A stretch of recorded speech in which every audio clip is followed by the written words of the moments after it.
24 सितंबर को दोनों गेट को जाम किए थे और डीसी ऑफिस के सभी अधिकारी पदाधिकारियों को हम लोग बंधक बनाए थे। भारत वाला प्रोजेक्ट झारखंड में वही रोड को ही चौड़ीकरण किया जा रहा है, कहीं डाइवर्ट नहीं किया गया। बाद में ये लोग को कौन बुद्धि दिया, कौन इन लोग को क्या सवार हुआ कि आदिवासी का जमीन हड़प लेंगे। जब सब कुछ हो गया था, इधर ही से बनना था और फिर इन लोग एक साजिश रचा। ये लोग हवाला दिए कि ये लोग लेटर दिए और हम लोग तो इसी रोड से रोड बनाना चाहते थे NH-43 से। 24 सितंबर को दोनों गेट को जाम किए थे और डीसी ऑफिस के सभी अधिकारी पदाधिकारियों को हम लोग बंधक बनाए थे।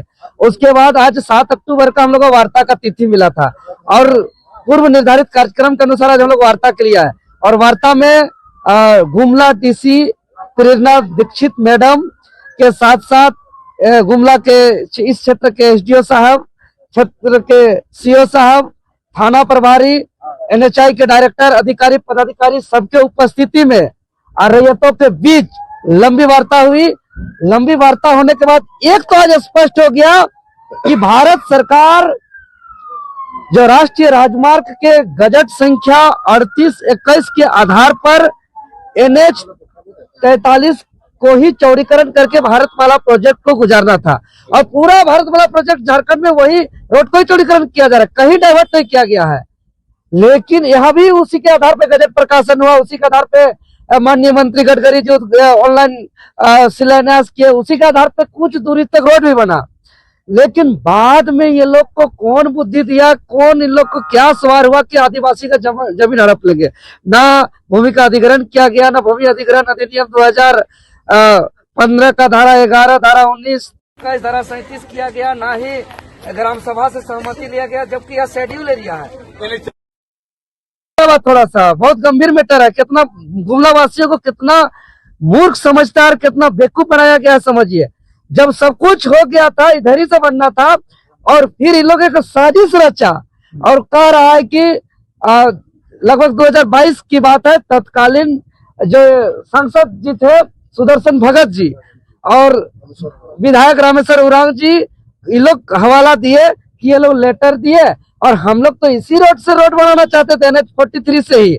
इसी को चौड़ीकरण करके हम लोग का कोई इच्छा नहीं था कि हम लोग डाइवर्ट करके 19 मौजा का जमीन को लूटेंगे। लेकिन आप ही का विधायक सांसद हमको लीक करके दिए है कि नहीं, इस रोड में चौड़ीकरण नहीं होना चाहिए, इसमें विवाद है बोल करके हम लोग मजबूरन फिर से हम लोग को बैठक करके NHI को भेजना पड़ा और हम लोग को दोबारा उधर से सर्वे करके बनाना पड़ रहा है। तो हम लोग जब चिट्ठी मांगे, सुनिए कितना आश्चर्य की बात, जब सुदर्शन भगत की चिट्ठी को सार्वजनिक पढ़ा जाता है तब उसमें तो साफ साफ वो लिखे है कि NH-43 पर ही रोड चौड़ीकरण होना चाहिए। वो कहीं लिखे ही नहीं है कि इधर से विवाद होना चाहिए। ये लोग कितना झूठ बोलते हैं कि रामेश्वर उरांव जी जो है गलत लिख दिया बोल के झूठ बोले, सुदर्शन भगत जी गलत लिख दिया झूठ बोले, जबकि कोई अभी तक ऐसा कागज हमको लिखित रूप से नहीं मिला कि कोई भी गलत लिखा है।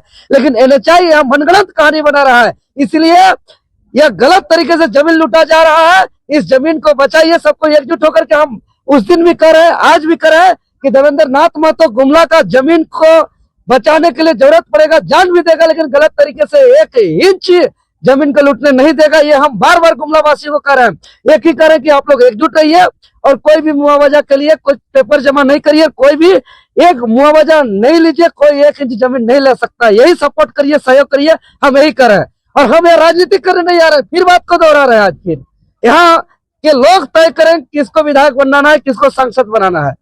हम अभी जमीन बचाने के समय है, सबको एकजुट हो जाए। जब चुनाव आएगा तब तय करेंगे कि किसको विधायक बनाना है, किसको सांसद बनाना है, किसको नेता बनाना है, किस झंडा के पीछे जाना है, किस पार्टी के पीछे जाना है।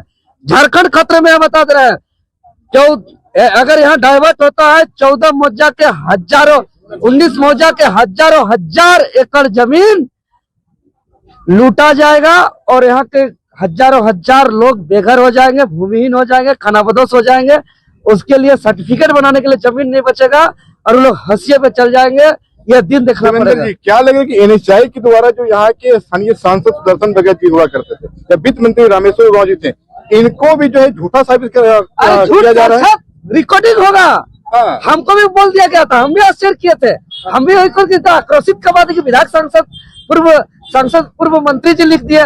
हम लोग फिर भी हम जब नहीं देखे तो लगा था कि लिखे होंगे और लिख करके हम लोग को आवेदन भी दिए कि देखिए आवेदन लीजिए कि NH-43 से नहीं बल्कि डाइवर्ट करके रोड बनाना है, लेकिन जब पढ़ा गया लेटर को तब उस लेटर में तो कहीं लिखा ही नहीं है। वो तो साफ साफ लिख रहे हैं कि NH-43 पर ही बनाना है। तो ये लोग बार बार गुमराह करने का प्रयास कर रहे हैं।